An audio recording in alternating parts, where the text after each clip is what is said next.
In one weekend, 5 men walked out of the world's most secure vault with $100 million in diamonds.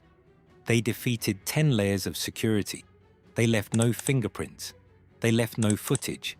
They left no witnesses. But 30 miles away, in the middle of a Belgian forest, one of them threw something out the car window that would destroy everything they had just built.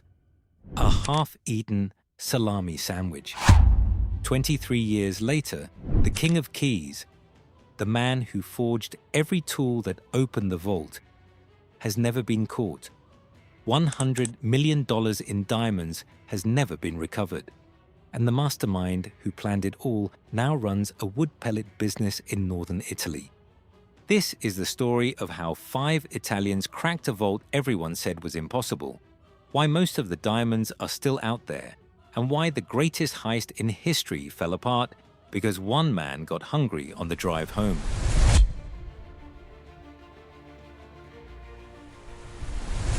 Antwerp moves more diamonds than the rest of the world combined. 80% of every rough diamond on Earth passes through 1 square mile of this city. Billions of dollars change hands here every single day. The briefcases look ordinary. The suits look ordinary. The security isn't. Armed guards at every entrance, bulletproof glass doors, vehicle barriers, closed-circuit cameras monitoring every corridor, 2 police stations on the same block. Insurance investigators even gave the area its own nickname, the Secure Antwerp Diamond Area. But the real prize wasn't the streets. It was what sat 2 floors below the main lobby of a building called the Antwerp Diamond Centre. A foot-thick steel door, a combination lock with 100 million possible combinations, a locked inner gate, and inside, 189 safe deposit boxes holding hundreds of millions of dollars in diamonds, gold, and cash. 10 layers of security. In the decades it had been operating, the vault had never been breached. It was about to be.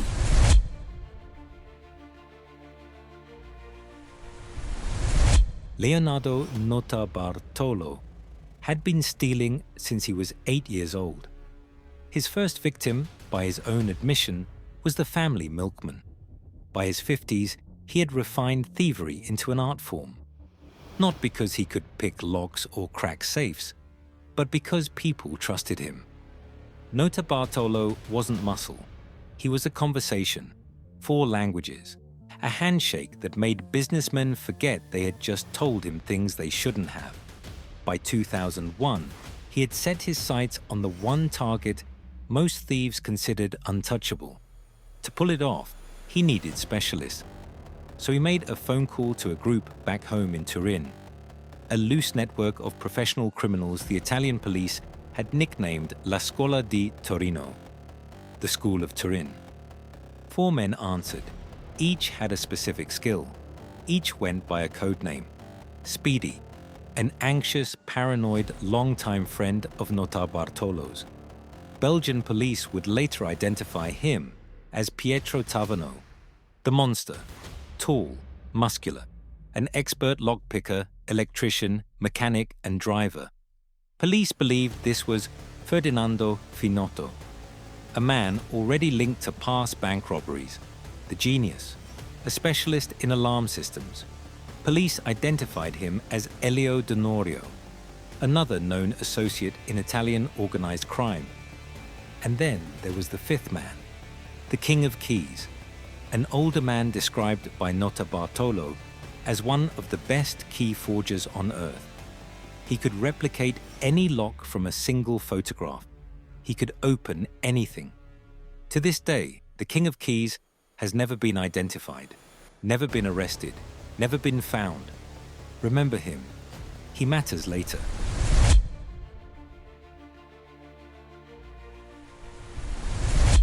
In the summer of 2001, Notarbartolo walked into the Antwerp Diamond Centre and signed a lease. He posed as an Italian gem importer. He spoke 4 languages. He scheduled meetings with established diamond dealers in the building.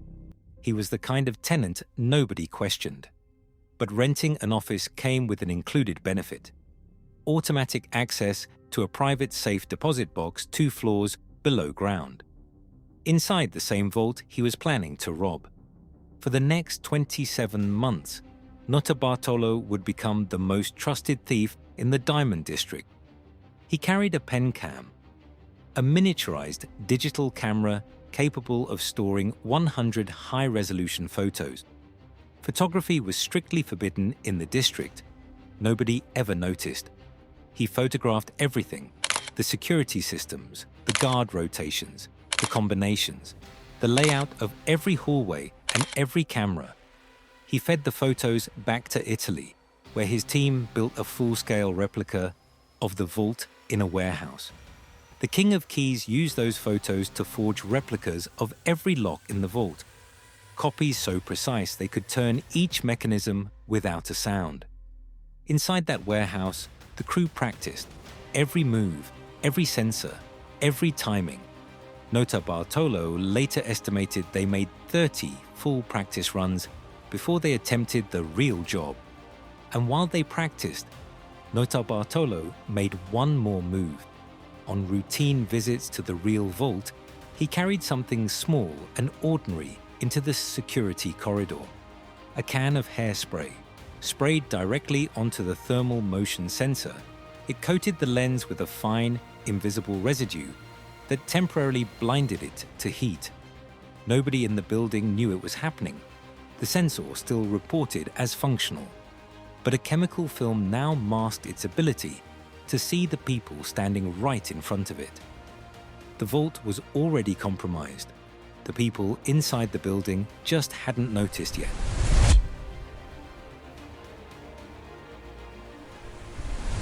Friday, February 14th, 2003. The Antwerp Diamond Centre sealed at 7 p.m, as it did every weekday. Metal rolling doors dropped over the main entrance. Vehicle barriers locked into place. The underground parking garage shut down. Every badge access door locked automatically. The building wouldn't reopen until 7 a.m. Monday morning. 60 hours of complete lockdown, except 5 men were already inside. They had slipped in through the underground garage using a modified Allen key, shaped by the Kings of Keys from a single photograph months earlier.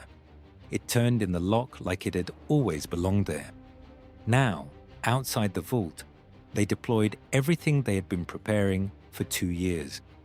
A polystyrene shield was placed in front of the infrared heat detector, blocking the thermal radiation coming off their bodies.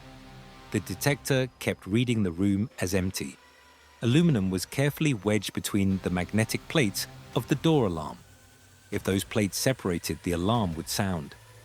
The aluminum preserved the magnetic field even as the door moved, cold, thin, and completely silent in the hands of the men installing it. Black electrical tape went over the light sensors. Plastic was stripped from the circuit-based sensor wires. The combination, already recorded months earlier by a camera hidden inside a fire extinguisher, was entered directly. One by one, every security layer the vault had, the ones that had never been defeated, went down. No alarms, no sirens, no footsteps. The King of Keys handled the last lock himself. It opened without resistance, and once they were inside, they got to work. Using a custom-built, hand-cranked device, they cracked open 109 of the 189 safe deposit boxes in the vault. Each box had its own unique key lock, forged in advance, and a 3-letter combination. They worked for hours in near darkness, sorting what mattered from what didn't. When they finished, they had over 100,000 carats of diamonds, 33 pounds of pure gold, platinum, silver, securities, 24 designer watches, and $1.5 million in cash across multiple currencies. They left behind the passports, the credit cards, the identification documents. Anything that could leave a paper trail got tossed into a separate pile, which they loaded into trash bags to dispose of later. Those trash bags would matter in a few hours. more than anyone in that room could have predicted. They walked out through the parking garage. The building was still sealed. The cameras were still running on looped footage, every alarm red-green. By Monday morning, when the guards arrived, the thieves had a 48-hour head start.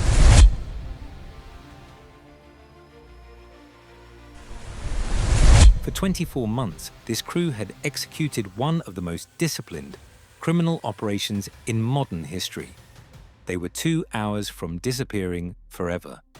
The plan was simple: drive south along the E19 motorway, find an isolated wooded area, and burn every piece of incriminating evidence in the back seat. No witnesses, no records, no trail. That was the plan when Notarbartolo and Pietro Tavano, Speedy, started driving south at sunrise. Notarbartolo had chosen Speedy for one reason. They had been friends since childhood, but that same familiarity was now becoming a problem. Speedy was the anxious one, the paranoid one, the one who'd been sweating through every practice run in the Italian warehouse for 2 years. Somewhere on the E19, Speedy cracked. He stopped being able to breathe. His hands shook. He told Notarbartolo they had to dump the evidence immediately. Now. Not in a remote area, not with fire. Right here. Notarbartolo tried to stop him. It didn't work. Speedy rolled down the window and threw the bags out of the car onto a random patch of roadside forest. No fire, no burying, no care. A half-eaten salami sandwich, Notarbartolo's sandwich from lunch earlier that morning, tumbled out with everything else. Notarbartolo calmed him down. They recovered some of the contents. Then they drove off, believing they had just pulled off the perfect crime. But the patch of forest they dumped on wasn't abandoned. It belonged to a 59-year-old retired grocer named August Van Camp, a man who lived as a virtual hermit, who walked his property every morning, who had a habit of picking up the garbage that drivers tossed from the highway and personally reporting it to the police. The police usually ignored Van Camp's calls. He was the old man who complained about everything. But that morning, when he called about trash on his land, he mentioned one specific detail. There were tiny emeralds mixed in with the garbage. At that exact moment, 30 miles away, authorities were getting the first call that the Antwerp Diamond Centre had been robbed. Within hours, they were on Van Camp's land, and sitting in the dirt, in the middle of all that garbage, was a half-eaten salami sandwich.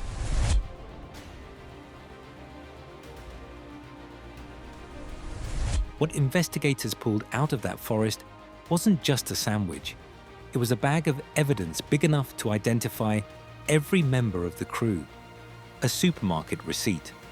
Detectives traced it to a store in Antwerp, pulled the CCTV footage, and identified the man who had purchased the items, Ferdinando Finotto, the monster. A business envelope with the name Elio Dionorio, along with his address and phone number.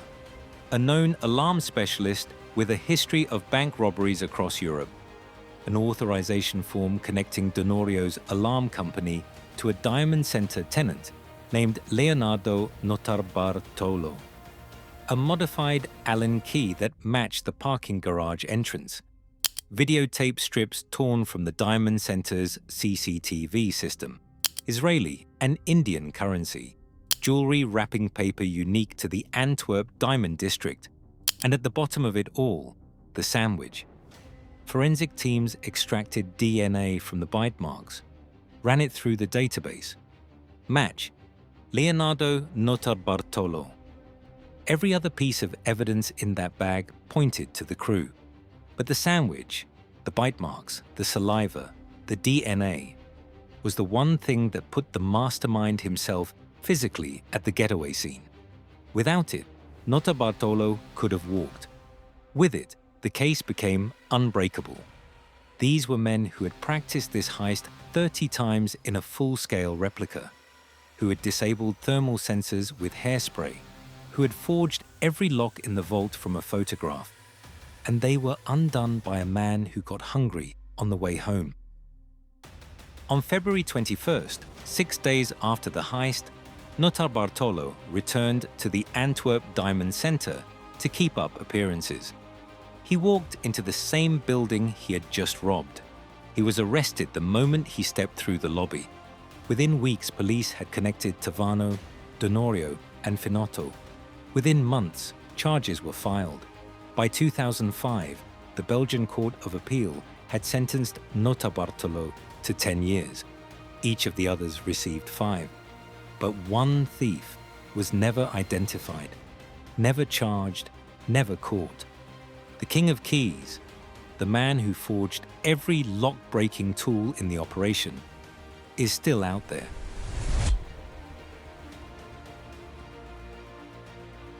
Most of what was taken from the Antwerp Diamond Centre has never been recovered. In 2009, shortly after his prison release, Notarbartolo was pulled over in Milan. Hidden between the seats of his car, 1 kilogram of high-quality diamonds, worth approximately $80,000. Notarbartolo claimed they were low-grade industrial stones purchased years earlier. The experts who inspected them disagreed, but no one could prove they came from the vault. Most of the missing diamonds were never returned because they stopped being identifiable as missing.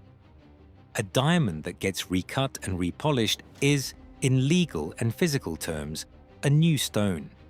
The original certification disappears with the original shape.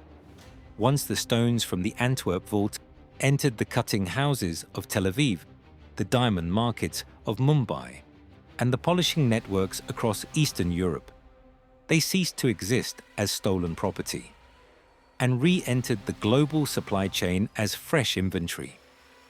There is no central registry that can track them now, no database that can flag them. They were absorbed into the millions of legitimate diamonds traded every year, until even law enforcement agreed that recovering them was no longer possible. The man who planned the operation now lives in the countryside outside Turin, where he runs a wood pellet business with his wife. In a recent documentary interview, Notarbartolo was asked if he regretted any of it. His answer: "I've always wanted to be part of something like this. We felt proud of doing something so strong and powerful." He has never expressed remorse. They spent 2 years planning the perfect crime. They defeated 10 layers of security, a vault nobody had ever breached, and a security district guarded by its own police force. And it all came undone because one of them got hungry. In crime, the perfect plan isn't about what you take, it's about what you leave behind. 90% of the diamonds are still out there. Some are being worn right now in engagement rings, watches, and necklaces, bought by people who have no idea where they came from. And somewhere in the world, the King of Keys, the only member of the crew who walked away clean, is still out there too. Where do you think the King of Keys is today? Drop your theory in the comments. I read every single one. This is Unraveled Media. New breakdowns coming soon.